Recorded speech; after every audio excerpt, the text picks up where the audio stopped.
After being disowned by my family over 8 years ago, they've reached out to invite me, my 27-year-old wife, and another female acquaintance for Christmas. I've received a mix of advice from friends, with one suggesting I turn to this online community for insight. I'm a 25-year-old male, the youngest of 4 kids born to my 52-year-old mom and 54-year-old dad. My siblings, whom I'll refer to as Michael, 31, male, Sarah, 28, female, and my twin brother Carl, 25, male, all excelled in physical sports. My dad was a star basketball player at Ebbets School. My mom played volleyball. Michael excelled in soccer, Sarah in softball, and Carl was the star running back on the football team. I, on the other hand, showed an early interest in archery, which my family regarded as a wimpy sport. They seldom attended my events, and I often had to plead for their presence. Between the ages of 14 and 16, I participated in around 20 archery tournaments, while my parents only showed up to one. Though I wasn't neglected, they were emotionally distant, leaving me feeling overshadowed by my siblings. When I tried to address this, they labeled me an attention seeker. However, my disownment wasn't related to these issues. At 15, I began dating Amy, who was also 15 at the time. We introduced her to my family, and they liked her. However, almost 2 years later, one of Amy's former friends revealed that she had been cheating on me with an unnamed guy. Confronting her, she confessed that it was my twin brother, Carl. She claimed her feelings for him had surpassed those for me. Enraged, I confronted Carl at home, resulting in a physical altercation where I punched him and knocked him out. Although my violent reaction was regrettable, it was the culmination of years of resentment toward him and my family. To avoid legal consequences, my family agreed not to press charges against me. Instead, I was sent to live with my estranged paternal aunt, who lived 2 hours away and was 48 years old at the time. Since then, I had no contact with my immediate family. Initially challenging, I've managed to move forward with the support of my aunt and her 48-year-old husband, gradually letting go of the desire to mend the broken relationship with my family. I transferred to a different high school and eventually attended a university in my aunt's city, where I graduated as an electrical engineer. Later, I met my wife and married her. When it came time to plan our wedding, I considered inviting my estranged family, but I decided against it to avoid any potential drama. My wife and I purchased a house an hour away from my aunt's place, and we were blessed with a daughter about a year ago. Recently, I received a Facebook message from my parents, expressing a desire to reconnect over Christmas at their house. I told them I'd think about it as I might have other plans, but promised to provide a clear answer soon. In the meantime, both Michael and Sarah sent me friend requests on social media, which felt rather strange. My wife, who is 2 months pregnant, suggested that if I chose to go, she and our daughter would spend Christmas at her father's house to avoid unnecessary stress. I agreed with her, considering her well-being. My dilemma is whether to go and attempt to reconcile with my family or not. I'm torn on what to do. On one hand, it's possible they feel remorse for what they did to me and want to apologize. On the other hand, there's the fear that if I go, they might pressure me to apologize to Carl, something I'm not willing to do. Any advice on this matter would be greatly appreciated. Top advice before reading the update. I think you should go another time, spend Christmas with your wife and child. Visit your family at a less stressful time to see if they have any ulterior motives. It might just be about them wanting to see their grandchildren and not necessarily about you, which would be hurtful to you.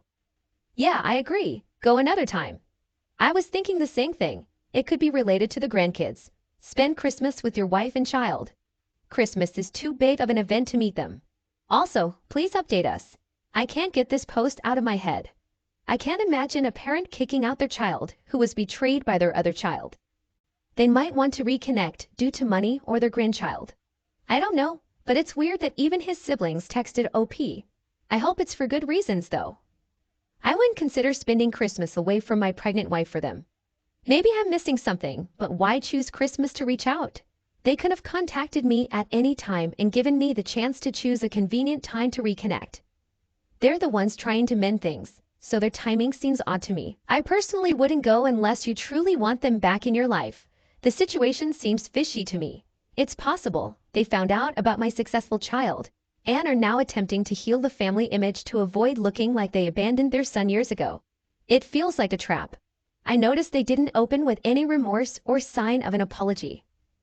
They might want something from me: money, free work, an organ, or access to my children. Or maybe they just want to appear good to their friends. I'm not saying don't go, but keep your expectations low. Be prepared for them to ask me to do something for them in order to reconcile properly and have a quick exit strategy ready. As a parent, I can't fathom going no contact with one of my children for 8 years, especially after the other child did something so cruel to them that they had to resort to hitting them. It's inconceivable to me. I would understand if my son hit his brother under such circumstances. We're all human, and moving past the fact that they abandoned me and turned their backs for 8 years is my choice. Personally, I'm not sure if I could. If I can't or don't want to see them again, I doubt anyone would blame me. If they do blame me, they don't know the full story. And if they do know the full story and still blame me, they're not worth my time either. Now for the update. I wanted to post earlier, but some things got in the way. 2 days after Christmas, my wife began experiencing unbearable pain in her abdomen area. She could hardly stand on her 2 feet. Her sister and I rushed her to the hospital, where we learned that my wife had suffered a miscarriage and that the fetus had to be removed right away. The worst part for me was explaining to my wife what had happened. Due to complications surrounding the operation, my wife had to stay in the hospital for 2 more days. I've been trying to stay strong for my wife and daughter, but honestly, I'm struggling right now. As for the updates on the original post, most of you who commented on the same day advised me not to spend Christmas with them due to the significance of that holiday. I agreed with the advice and decided to spend the rest of the holidays with my wife. When I texted my family, stating my decision, I expected them to argue with me. Surprisingly, they responded by saying they respected my opinion and looked forward to seeing me after the holidays. Curiosity got the best of me, and I started digging into my family to understand why they had reached out after all these years. I found out that Michael is a corporate lawyer working for a major company in our hometown, married with 2 daughters. Sarah, on the other hand, appeared to be married to a doctor and had a son. 8 years ago, she was studying to be a nurse. My friend, whose parents were friends with mine, informed me that Sarah had divorced her first husband, the one she was dating 8 years ago, due to mail fraud. Carl, my twin, married Amy right after high school, and they have 2 kids. I couldn't pinpoint their exact occupations, but the fact that they bought a big house last year suggested they were financially stable. My dad seemed to be going through a midlife crisis, while my mother was heavily involved in the wellness community. I tried to analyze why they might want to reconnect. One possibility was money, but considering my siblings' financial stability, that seemed unlikely. Another suggestion was organ donation, although it didn't make sense given that Carl, my likely match as my twin, was seen skiing in a Facebook post just a week before Christmas. Then there was the matter of my daughter. They might be reaching out to have a relationship with her. Although she wasn't their first granddaughter, I suspected they found out about her through my wife's public Facebook account. My next step was to contact my estranged aunt, the one who took me in, and inform her about the situation. She explained to me why my grandparents had disowned her. After college, she came out as bisexual and started dating her girlfriend, leading to immediate disownment. However, about 4 years ago, my grandpa began to reconnect, and recently, he had been inquiring about me, my life, marriage, and whether I had kids. My aunt's response was swift and confrontational. She directly challenged my grandpa for his sudden interest in my life, particularly after he had supported Carl for his actions. That's when the whole situation took a surprising turn. Grandpa explained that he believed I deserved to be estranged because, according to him, I had cheated on Amy with one of her close friends. He viewed cheating as a grave offense due to his religious beliefs. According to my family's version of events, the friend who I allegedly cheated with confessed to Amy, who then sought comfort from Carl and Sarah. When I learned about this, I confronted Carl and Sarah, attacking them brutally. Sarah, who had attempted to mediate between me and Carl, was unharmed during the confrontation. Hearing this revelation from my aunt left me in shock. I couldn't fathom the depths of their animosity, leading them to concoct such a terrible lie about me. Later, my aunt disclosed the whole truth to Grandpa, who was utterly shocked as he had always believed Carl to be a good kid. Grandpa then demanded my aunt to provide my phone number, but she refused. I eventually uncovered the real reason my parents and siblings had reached out to me. It turned out Grandpa had given them an ultimatum. Either they apologize for their past mistreatment and invite me to the family Christmas dinner, or they would be cut off from his vast fortune. He was a multimillionaire, and their financial greed motivated their sudden interest in reconciling. Instead of seeking genuine reconciliation for their past wrongdoings, they were driven by selfish motives. After learning the truth from my aunt, I decided to cut all ties with them. Why should I respond to people who only valued me for the potential inheritance they could gain? In my eyes, they were all dead to me. I had a supportive wife to care for, a family that respected and loved me, and supportive in-laws who were there for us. However, the story didn't end there.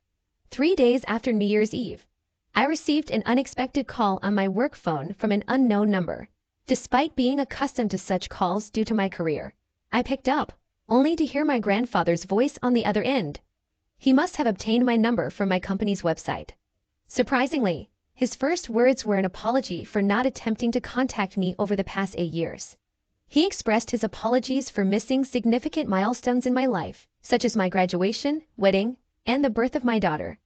Frankly, I hadn't been particularly close to him before, so his decision to cut me off financially didn't affect me deeply. As our conversation continued, he revealed his disgust for the rest of my family and stated that he was cutting them off as well, adding me to the list. I found myself conflicted about this news.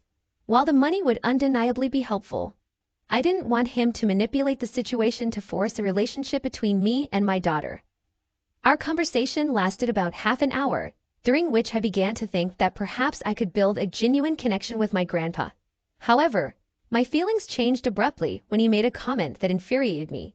He expressed disappointment that my daughter hadn't taken the family name. To provide some context, after marrying my wife, we discussed using her last name for our future children due to legal constraints preventing me from adopting her name.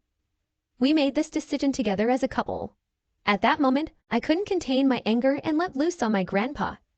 Labeling him as a senile old man and hurling hurtful words, I made it clear that I never wanted him to contact me again. The audacity of his comment, considering what I had gone through, was beyond infuriating. I resolved not to let him use any potential inheritance to control me. Even if I received the money, my plan was to donate it to a local charity. However, given his history of empty promises, this outcome seemed unlikely. The past few weeks have been incredibly challenging for me. My wife had taken measures to protect our privacy by privatizing her Facebook account, and my in-laws had done the same.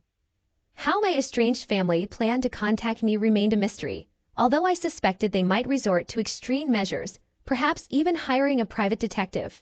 As far as I knew, they didn't have information about where I currently lived, but one could never be too certain.